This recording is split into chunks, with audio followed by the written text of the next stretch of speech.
My name is Jeff Gibby. We have about 39 minutes to go. And today, just to kind of give you a little bit of an intro to me, I've been working here at Metastock for like 25 years in March. So it's been 24 years. We still have a ways to go for March. It's a great job. I enjoy working here. Really, it's a great company. It's a great opportunity. It's a great software that I'm very, very happy to promote and represent and kind of be a part of. It's been a great job. I anticipated when I started it would be about a year. So in any case, it's been like 24, 25 years. I've pretty much decided I'm going to retire here. So it's really a good company to work for. So in any case, let's go ahead and read a legal disclaimer. Today's demonstration is designed to instruct you on using Metastock, the accompanying software plugins. It's not a recommendation to buy or sell, but rather guidelines to interpreting and using specific indicators and features within the software. The information, software, and techniques presented today should only be used by investors who are aware of the risk inherent in trading. Metastock shall have no liability for any investment decisions based on the use of the software, any trading strategies, or any information provided in connection with the company. I'm going to do my best to, we're going to stay on time today, but I'm going to do my best to stay on time today. Just to kind of give you the high level, you can read these bullets if you want to. When I started for Metastock, it was back in 1997. We'd been part of Reuters for 2 years at that point. Reuters then became Thomson Reuters, which then became Refinitiv. But we actually purchased ourselves back in 2013, back from Thomson Reuters, and it's been a good move. We've kept a really good relationship with Refinitiv. One of the things that I like to be able to do is, I'll fly into, Australia or India or London or you name it. We'll show software, we'll use the markets that people are interested in. And the coverage is really, really good with the data and the news and the information that we get with Reuters. It's been a really, really good, it was a really good relationship before. We wanted to purchase the company back from Reuters so that we kind of focus in on the software. And if you've been a fan of Metastock for a while, you've noticed that the development of the technology has gone kind of really aggressive in the last, since 2013, so 7-8 years, and really it's just because we've been able to beef up on the programmers. But we have they're a great company. They provide some of the best news and information and some of the best exchange coverage out there. So in any case, the other thing that I like to talk about before we kind of get into the little, let's call it a class, is the fact that for 27 years in a row now, we've been rated #1 in Stocks and Commodities magazine. So it's one of the things that I'm very, very proud of. I started in inside sales, and just to kind of, and then I did that for about a decade. If you had questions on the software, I'd be the person that you asked. Then I went over to business development, where I met, all of these people here, and a lot of the players in the industry. And for the last, 3 or 4 years, I've been in charge of, everything that happens in sales and making sure the numbers are hit and all that kind of stuff. But as I said, almost probably ad nauseum, I love the company. And one of the things that I love is, the support that we offer. It's a great company to work for. It's a great company to represent. One of the things that I like to brag about, #2, is the fact that we keep more people on our support desk than we keep in sales and marketing put together. And it's not uncommon if you have questions about the software and what it does and all that kind of stuff, that it's not uncommon that the people that fill out the support surveys will give us 100% for whole weeks. It's really, really cool. So Gene has a question already. When Bennett comes on, if you could activate, okay, I think that's more for the presenters. Okay, if you do have questions for me as we go, let me know, please, and I'll be happy to answer them. Okay, awesome. What I'm going to talk to you about today, just to kind of give you an idea of what Metastock does. Metastock, like I said just now, is a 27, it's been rated #1 27 years in a row. The reason people vote for it year after year after year is it's really good at doing trade identification, trade education, and helping you find the right trade at the right time. The core power tools that we've got, I'll kind of talk a little bit as we go about them, but we can scan through any market you're interested in, find stocks that meet the criteria that you're looking for. We have a system tester that's probably one of the, I'm biased, but one of the best system testers that's out there. We have a patented forecaster module that actually goes in and uses statistics to kind of try and guess where a security is going based on historical statistics. And we also have a real-time alert and notification system called our Expert Advisor. So there's quite a lot that we can do in the software. And today, I'm going to talk about almost none of that. What I want to do today is I want to do a class that's around methodology and metastock called the RMO trade model. Gene, don't worry about it. It's good to see you. We should talk soon. The RMO trade model. So today we're going to talk about a tiny part of metastock, a part of metastock that's actually been in there for a number of years. The methodology that I'm going to show you is actually the very first methodology that I've ever started trading with. I've shown it everywhere, like all over the place, all kinds of different countries, and it works a lot of the time. And it's basically a trend following system called the Rahul Mohinder oscillator. So hopefully you had time to read the bullets. But here we're going to talk a little bit about, it is a trend following system. So, the trend is your friend, befriend the trend, a rising tide lifts all boats, et cetera, et cetera, et cetera. This does a really good job of identifying and trading the direction of the trend, okay? If you have stocks that you want to look at, we're going to look at the stocks that you provide. So if you have tickers that you want us to look at in just a second, type them into the chat here, and we'll look at your tickers. I'm not a fan of having, I could spend 3 or 4 hours going through and looking at charts to find the most idealized example for you guys and coming up with the most ideal example. But I really like to look at the stocks and the stocks that you're interested in. I think that's a better way to kind of look at it. And I already have one. Michael is giving me BB, please. I don't have captions available, James. I'm sorry about that. I just don't have the technology to do that. So I'm going to talk a little bit about the module that's called the RMO trade model. And there's a couple of reasons why I like to do this class, and they're all listed on the screen. There's other classes that I do that kind of talk about metastock and, talk about system testing or scanning or, using the expert advisors, and all those are very, very good ways of showing off the software. I like showing the RMO because it's a little bit funner for me. I also like it because it's a fairly easy rule-based system that's in metastock. It's objective, so we're at no point in time are we going to be basically trying to guess what, life going back to normal is going to mean for a stock, or what, a stimulus payment is going to do for a stock, or what maybe a virus is going to do for a stock, or what economic easing from the housing recession. We're just not guessing. We're going to look at kind of some stuff that's objective. We're going to identify the trend, and we're going to basically make decisions on that. I also like it because I think one of the most important things about trading is using money management. So this employs solid money management. As long as I show this to you properly in terms of how to use the money management, you'll always at least have a stop in place. I also like it because it works on a lot of different instruments and a lot of different time frames, and it's fairly simple. You might make an argument that I should take out either easy or simple here, but it is a fairly easy system to follow. Okay, and we're going to go a little bit quick through it. We won't have enough time to look at all of these stocks that are coming through here, but we're going to look at a few of them since it's trend following. And in fact, I'm going to jump out of the PowerPoint and just kind of walk through all of the steps in one go.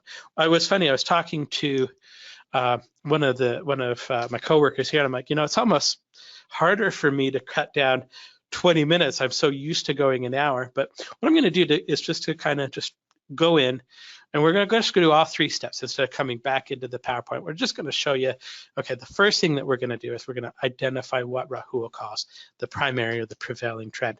I just realized also I forgot to talk a little bit about Rahul and tell you who he was. Rahul Mohindar is, and not was, he's definitely still alive and a really good friend of mine. He's a partner of ours in India. And he teaches, he runs about 5 offices in India called Viratech Software. And he's been one of our most prolific software sales dealers that we've had in all of the world. He's been a partner of Metastock for almost a little bit longer than I've been an employee. But in any case, the short story of this is, we had him in the office, and I'm going to say it was probably about 15 years ago. I was just brand new to doing the business development job. And it's like, show us what you're teaching people in India how to use. Show us, kind of like, give us an idea of what you're teaching them. And we took a look at it, and we immediately started to make the purchase of it. We actually bought it from him, and it's been included in Metastock as a free system that you can use, again, right outside of the box ever since. So that's kind of the story of where this comes from and what it's doing. What I'm going to do here is we're going to look at BB for Michael, and we're going to look at Tiger for Henry. And if you have other symbols you want to look at, you better hurry, because I gave you plenty of advance notice. So what I'm going to do here, I've opened up the Power Console for Metastock. We're just going to primarily deal with or work with charts today. We've got Quote Center here. This is our full market scanner. We won't really play with that or the system tester or the forecaster today. Really, I'm just going to show you RMO. My goal for today's webinar is to get you enough information about Metastock that you're willing to try a trial for it. So, and what we do is we have like an extended trial. If I'll get you on a trial, I know that we can start working with you. We have like a one-on-one white glove support that we can do with you that'll actually help you get up and running, and that you'll be you're very likely to keep the program. But the first step is to try and get you to try the program. So that's my main goal here, is to kind of give you enough information that you really, really want to kind of try the program. Yeah, we can add car to here, this too. All right, so what I'm going to do here is I'm going to go ahead and open up BB, Tiger, and car. The .o is just extension Reuters use because they have a ridiculous amount of symbols. And let's go ahead and open up the charts. And what I'm doing is I'm applying what we call a template in Metastock. It's called the RMO trade model. And that'll just mean that all of my RMO indicators are on there when I open up the chart. So let's go ahead and open up these 3 charts real quick. We probably won't have time to really closely look at all 3 of them. But we'll do the best that we have, or the best that we can. We're going to kind of take a glance. Let me close the Dow. Looks like we've had a bit of a kind of a mad day. And let's see.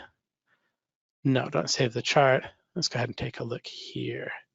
Okay, I'm going to go ahead and show you on car. And the reason I'm picking car is it has a really good trend here. So that's the reason I'm picking it. It generally works better with stocks that have a big, dynamic, long-term trend. This is a stock that I recently got rid of, but it's actually issuing get ahead of myself, but it's actually issuing a long signal today.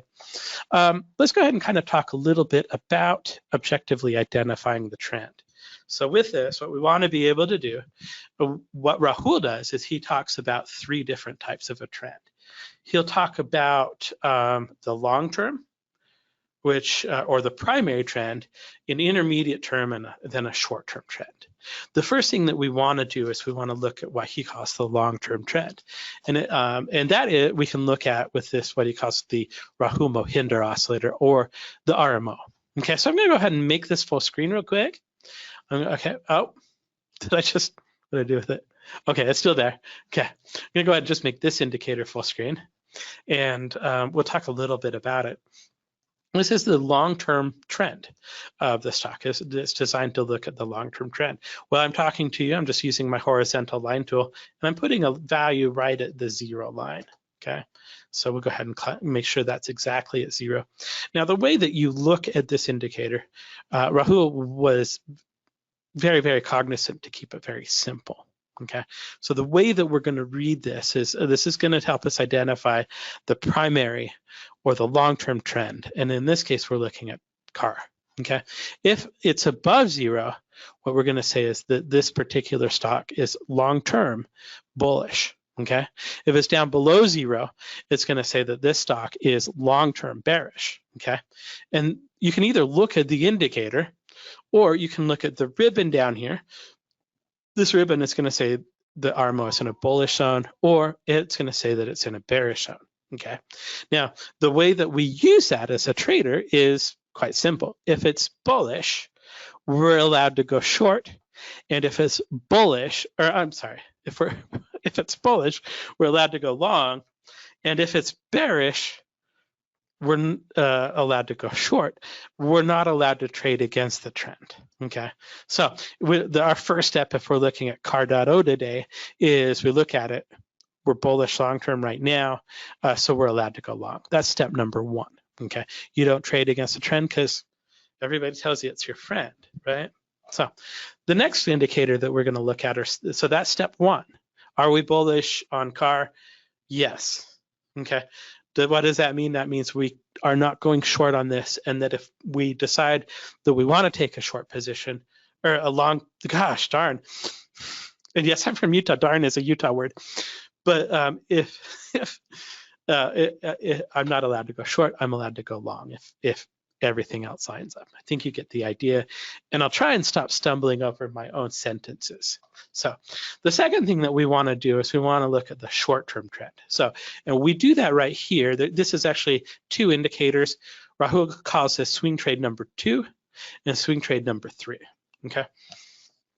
I prefer a slightly different view to this blue line. So very quickly, what I'm going to do is I'm going to double click on it. It's very easy to change things in MetaStock. I prefer to see this blue line as a line and not a histogram, and that's the change that I've made. I'm also going to add a 0 line to this because that's how we're going to use this indicator too. So the next thing that we're going to look at is what Rahul calls swing trade 2. Okay, this is designed to look at the short-term trend. Okay, so the green indicator was the long-term trend. This is the short-term trend. You'll notice that it's a lot faster. It'll go up and down, up below 0, above 0. It's a lot more receptive, let's say, to price action because it's looking at a shorter time frame. Okay, we also read it the same way. So if I'm looking at CAR.O today, it's above 0. So I could say, okay, well, it's also bullish short-term. Okay, now the thing about this RMO indicator is we actually also highlight the charts based on what's happening. So if you look at when this is above 0, when this purple line is above 0, you'll notice that all the bars are going to be blue. Okay, if it's down below 0, like it is right here, the bars are going to be red. Okay, so we can kind of effectively ignore all of the indicators up to this point. What you can say is we're above 0 here, so we're bullish long term. We're above 0 here, or we've got a blue bar, so we're bullish short term. Okay, so since we're bullish long term and we're bullish short term, we are allowed to go long. We're not allowed to go short, and we haven't talked about a trigger to enter yet. Okay. So I'm going to talk about that. We're going to go back into these collection of these 2 indicators right now to show you how the buy and sell signals are formed. But right now what we're doing very simply is we're looking at the forecast for this. What are we bullish long-term? Yes. Are we bullish short-term? Yes. So we anticipate an upward movement. So we're not going to trade against those trends. We're going to only take long positions. And I will say, just looking at CAR, the last time CAR went bearish long-term was right here. And it pulled down a little bit, right? But since, let's say, the October 6th to now, this whole time, this has been bullish, okay? And so I'd say right now, if you're just going long-term, you're just looking at this long-term number, and the CAR has been going from 29 to, it was hitting out above 90 last time that I got out of it. If you're only looking to go long during that substantial of an uptrend, you're already putting the odds in your favor, okay? Now we want to kind of talk a little bit about how the trades actually get signaled, Okay, so let's go in here and let's talk about the relationship between swing trade number 2, which is the short-term trend, and the blue line, which is a swing trade number 3. Now, the important thing about swing trade number 3 is it's a little bit different than the other 2 indicators. So with the other 2 indicators, the red one or the pink one, whatever that color is, and the green one is we're concerned about whether they're bullish or bearish or above 0 or below 0. With this blue line, we don't really care that much.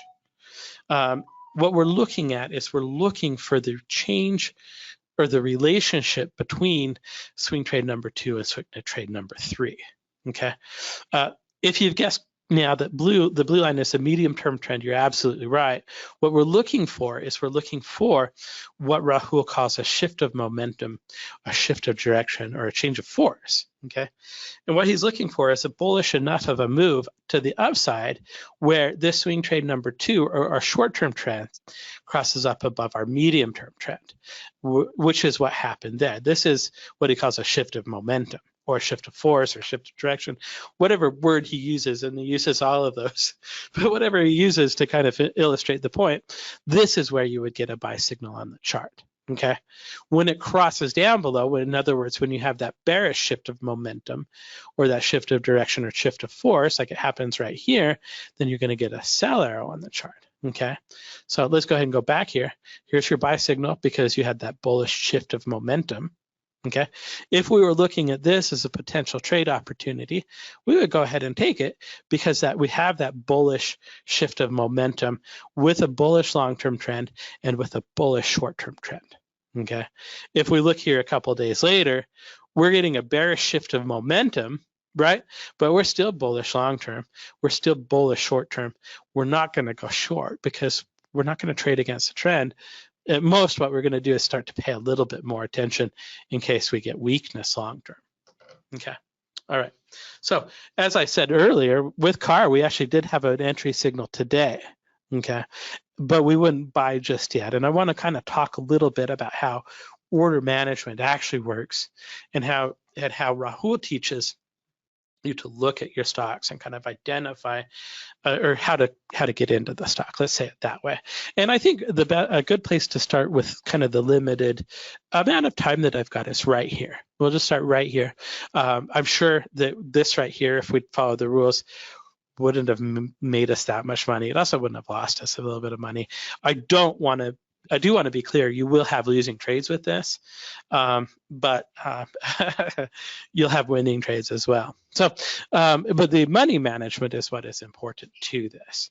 So what I want to do here is I want to basically identify an entry point based on this point, okay? So if I just started looking, let's say it was January, I felt like COVID was going to be over, whatever reason, maybe I ran an exploration in Metastock, but I thought, okay, car rental space is going to do better this year than it did last year. Let's go ahead and maybe start paying or buying in at this point. And for some reason, maybe we scanned it, but today is January 8th, the first day we started looking at it. If I look at it here, we had that bullish momentum. We're bullish short term, right, with the blue bars, and we're bullish long term. Okay, so everything's all clear for us to go ahead and buy this. A lot of times you'll have a bullish short-term or bullish long-term. It's important to wait for all of them to match. When they all match, then we're going to go ahead and structure a trade. So I'm going to show you basically how to structure a trade right here. Okay, it's very, very simple the way Rahul teaches it. I'm going to look at the high where I've decided to buy. Okay, so not where the arrow comes in, but where everything matches. Okay. I'm going to look at that high. I'm going to look at the high below or the high for the day before. I'm going to say, okay, this high is higher than this high, just by a little bit, not too much in this particular case, but this is the higher high. And what I'm going to do is I'm going to take my horizontal line tool in Metastock, and I'm going to draw a line right above that high. Okay, so I like to see maybe just a penny or two is what Rahul calls for, but I just like to see a little bit of white space. Okay. Right here, that's 38.49.90, okay, or 38.49, okay? So what I'm gonna say is if this goes above 38.49, which I'm gonna jot down on my paper so I can remember it in a minute, I'm gonna buy, okay? The other thing that I wanna do is I want to put in a protective stop, okay? And the protective stop just means if I'm not right, I'm going to get out and I'm going to be able to manage my risk. Now, there's two ways that Rahul teaches to put in a protective stop. I'm going to show them both real quick to you, or I'm going to show them both to you real quick, and then I'm going to tell you which one I prefer, okay? The first one, the one I don't prefer, is the same way we decided on our entry price, and that's to look at this low and to look at the low before. This is the lower low of those two, and that's where I would put in my stop. Okay, I don't like that method. What I prefer to do is I prefer to use his second method. And the way that he teaches to do it in his second method is I will look for what's called a pivot low. And you might ask, well, what's a pivot low? Well, a pivot low is pretty simple. There's a few different definitions for pivots. What I mean is I'm looking for a low that's surrounded by two higher lows. So if I look at this low right here, okay, there's a higher low and there's a higher low. This is where we had a bit of a pivot and it started going up again, okay? I'm gonna look for the most recent one, and I believe this is actually it, okay? Yes, it is. So I'll just go with the most recent pivot low. I like this because I'm looking at where a support level exists on the chart, and I'm saying, okay, if this support level fails, that's where I'm going to get out of the trade. I'm not trying to make any complicated math based on how much I can afford to lose on this particular security, because that's not important to the market. It's important to me, but it's not important to the market. What I'm saying is if I buy in, it's going to be because this resistance is penetrated, okay? If this high is penetrated right here, if it goes to 38.49, I'm going to go ahead and buy in. If I'm wrong, I'm going to put it right below this support area, which is the most recent pivot low. And as such, I'm going to risk the difference between 38.49 and 34.76. In this case, not very much, okay?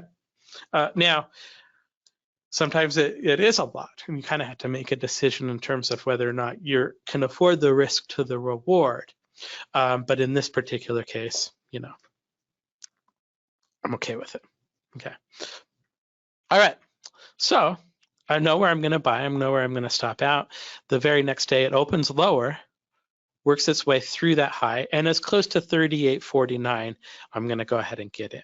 Now, when I say my risk is at 34.76, I am trading equities, and once in a while they'll gap down or gap up, and it's not even a rare event, okay?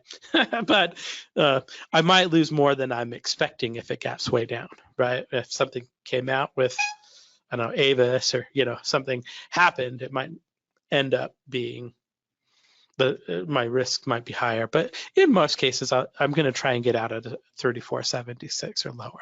Okay, so we go ahead and trigger into our trade. It goes up a little bit, and as everything everything mostly does, it goes up and then it comes down and it goes back up again. So it comes down a little bit, and then we had that shift of momentum right here to the downside. Okay, and as I just said a little bit ago, we're not going to go ahead and get out of the trade. We're not even going to kind of go short. We're not going to get out of the trade. But if everything goes bearish now, like if we get bearish long term and bearish short term, we will certainly at that point get out of the trade. Most of the time, though, we're going to get out of the trade on a stop loss. And most of the time, this is normal market activity. It goes up, comes down, goes up, comes down. Okay, doesn't go straight up. Sometimes it does, especially like in these markets, but when it comes down, it then sets up a new support area. You have that change of direction just the very next day right here, and you have the ability to do one of two things. One of those things is optional, according to Rahul, and the second is not optional, according to Rahul. So for example, I can buy more securities if I want to. I never do. I always buy as many as I'm going to buy right here, okay? That's optional. The second thing that I want to do is move up my stop, and I'm going to use the same rules that I used before. Here was a low that was surrounded by two higher lows. This is where I'm going to use for my stop. We'll put it right there, okay? Boom, right here. Okay, let me go ahead and kind of go a little bit forward. Okay, had a nice move up. We're very happy right here. We bought at 38 and it's up in the 70s, and then we have a bit of a pullback. Okay, We're bullish long-term the whole time. We're bullish short-term the whole time. It never goes down below zero on either one of them. So in this case, we'd stay in the trade. We might be keeping a closer eye on it, but since it's going up, we're not going to go ahead and stop out just because we have that change of momentum. Now we get the additional buy signal right here. So we are going to move up our stop, okay? So, and the same rules, okay? Here is my closest pivot low, a low that's surrounded by two higher lows. I'm going to put it right there. And now I'm actually protecting a good amount of profit. We're at $62.38 here. Okay, so let me go ahead and kind of keep moving up, have a nice another move up, pull back, pull down. I don't have to spend as much time on that because you guys are getting the idea. Here's the pivot low where my stop is going to get. Plus I'm, yeah, time too, right? Okay, and here we did stop out. Okay, so are we going to go ahead and stop out there at 73.39? Yeah. Is it going to keep going without us in it for a little bit? Yeah. So we got into this trade though at 38.49 and we got out at 73.39. One of my favorite sayings is one by Robert Deal. He doesn't do too much in the markets these days. He's retired, but he'll say bulls will make money, bears will make money, pigs will get slaughtered. We're okay stopping out, especially when we're almost to double, 38.50 to 73.39. We stop out, it keeps going.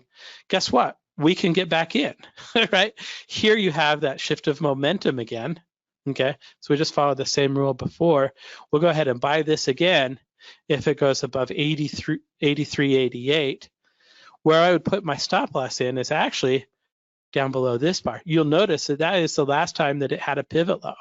Okay, so my risk reward is a little bit higher because my spread between my entry and my losses, but again, I'm not making that decision based on how much I can afford to lose. This is where support was. Okay, so we'll get in again here at 83.88. Our stop loss is going to be at 72-ish. Okay, and right now we had a shift of momentum. We didn't stop out.